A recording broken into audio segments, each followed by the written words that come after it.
யானை அம்பேத்கர் கண்ட சின்னம், அம்பேத்கருடைய லட்சியத்தை நிறைவேற்றுவதற்காக, அம்பேத்கர் கண்ட கனவை நனவாற்றுவதற்காக இங்கெல்லாம் கூடி இன்றைய பகுஜன் சமாஜ் கட்சியை வழிநடத்துவதற்கு பொறுப்பாளர்கள் கூடியுள்ளோம். அதுக்கு பொறுப்பாளர் நியமித்துள்ளோம்.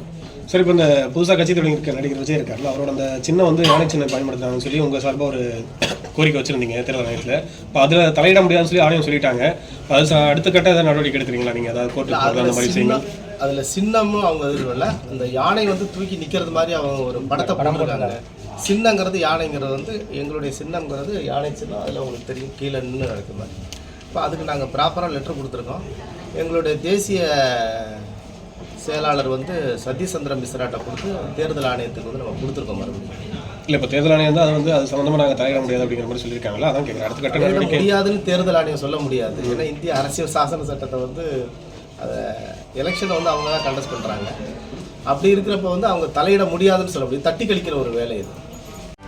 செய்திகளை உடனுக்குடனும் துல்லியமாகவும் தெரிந்து கொள்ள சப்ஸ்கிரைப் பண்ணுங்க.